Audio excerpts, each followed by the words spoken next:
Developing now as we come on the air from Eureka. First, the disturbing details. The teenager killed. Who she was and what investigators are saying about her death. And oh my God. Oh my God. The major earthquake in Southern California. At this hour, the cleanup underway. Plus, a spike in the polls for President Trump. I'm Christine Frizzell in Washington, and I'll break down what that means for his road to re-election and for Democrats. Also, go! U.S. wins! The big win for the U.S. The women's team bringing home the World Cup trophy. We have fan reaction. North Coast News at 6 on ABC 23 starts right now. And we start with those new details tonight in that gruesome killing of a teenage girl in Eureka. Well, good evening, and it's great to be with you here on this Monday evening. I'm Scott Rates. We do have a lot of news to get to, and we start with that tragic death of a teenager. We now know her name. At this hour, the suspect in jail facing several charges, including torture. Here's ABC 23's Lisa Libraniak leading us off from Eureka. Tonight, investigators searching for clues in that gruesome Eureka killing. On Monday, police identifying the woman killed in that July 4th homicide as 19-year-old Hannah Hayhurst. An autopsy done Friday, police saying the cause of death was determined to be multiple stab wounds. They say the injuries were so severe that the suspect, 40-year-old Daniela Moore, was also booked for torture. This is what the crime scene looked like back on July 4th. Investigators searching for clues into the teen's death. No word tonight if Moore and Hayhurst knew each other. Family has been notified. So far, they have not made a public comment. This as police are looking for anyone who might have come into contact with Hannah from July 2nd to 3rd. Tonight, the search continues for clues on the motive behind this homicide. If you have any information regarding this investigation, you are encouraged to contact EPD. Back to you guys.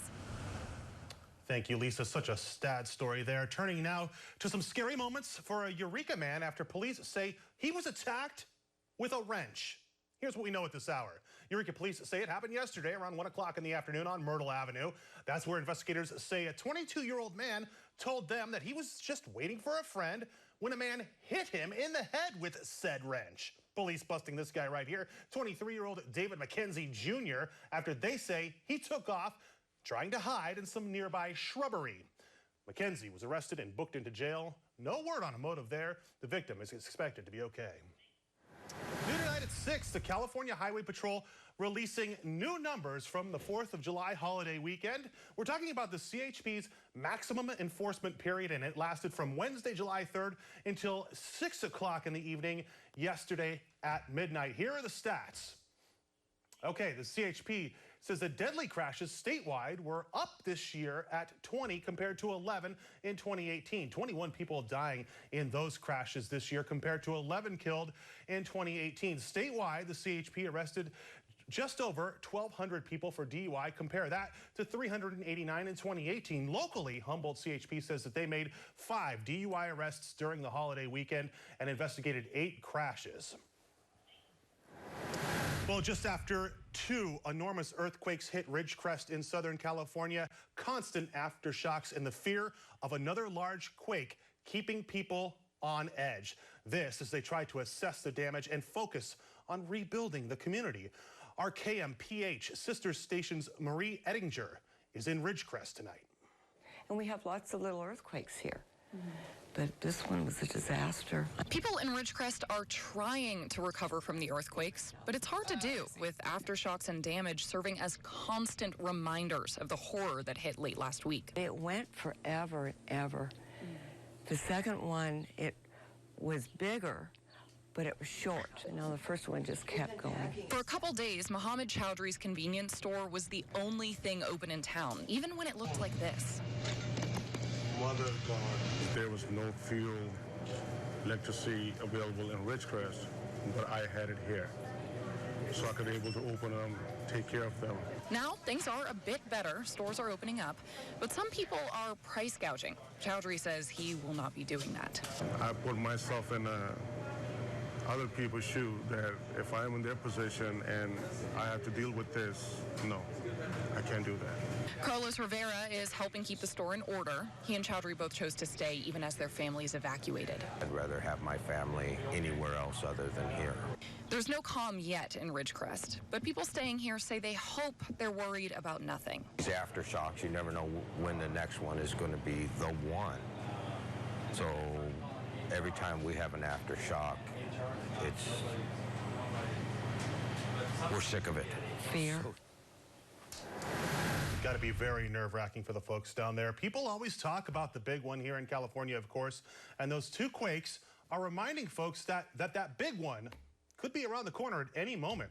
Sarah Cinder talked to concerned folks right here in the Golden State. Surveillance video capturing the moment a 7.1 magnitude earthquake rattled Ridgecrest, California. Intense shaking inside sent anything that wasn't tied down flying.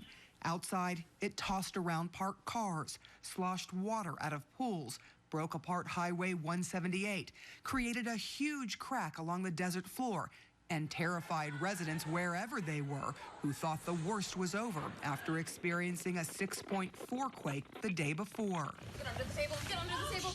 Oh my God, oh my God, oh my God, oh my God, oh my God.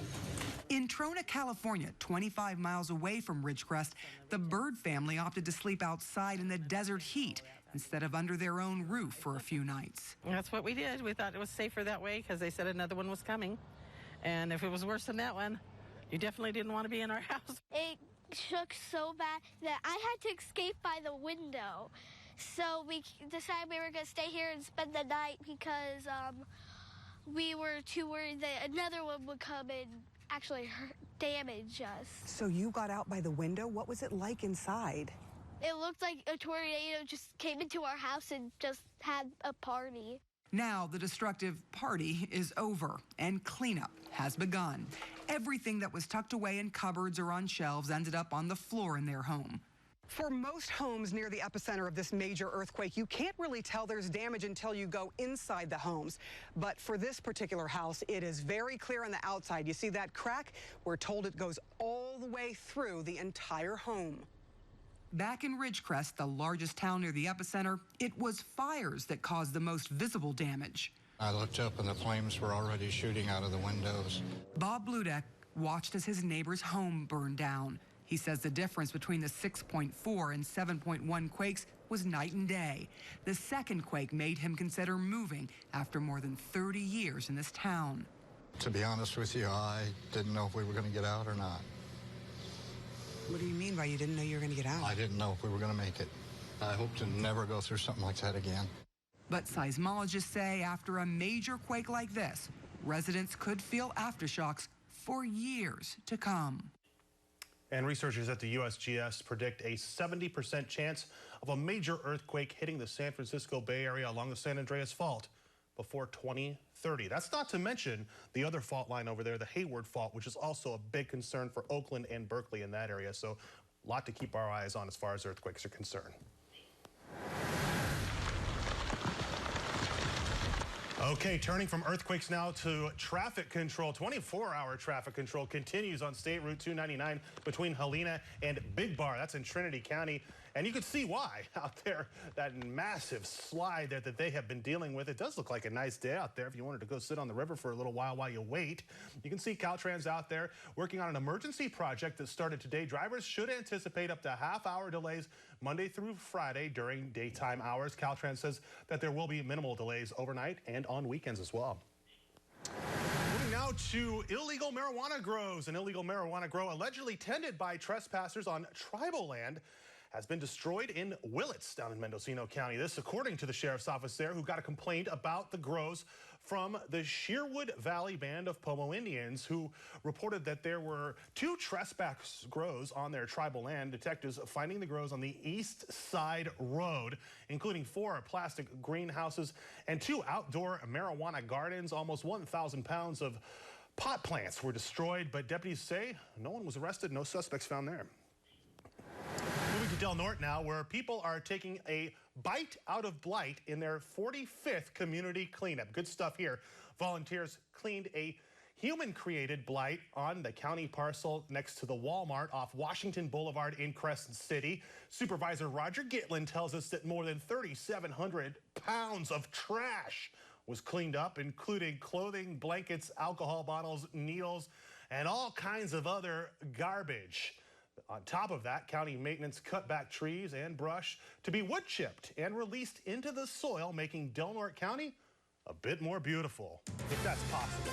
Del Norte County is so beautiful anyway. Coming up on North Coast News, a local group standing up against what they're calling atrocious conditions at the border. Coming up, the protest and how you can take part in emotional vigilance. And hope you're having a good, safe Monday, because that's what it is. It's Monday. The 4th of July weekend is a thing of the past, but it is a beautiful Monday out there. You can see some light, fluffy clouds and some blue skies. What will these warmer weather conditions bring to us, and how long could they last? Our First Alert meteorologist Jessica Birch is standing by in the First Alert Weather Center. She'll be joining us a little bit later on in this broadcast, but first, a spike in the polls for President Trump. I'm Christine Frizzell in Washington, and I'll break down what that means for his road to re-election and for Democrats. Coming up. We'll have those stories and much more when we come back. The time is 6:10. We'll be back in 2 minutes. I'm Scott Rates. This is North Coast News.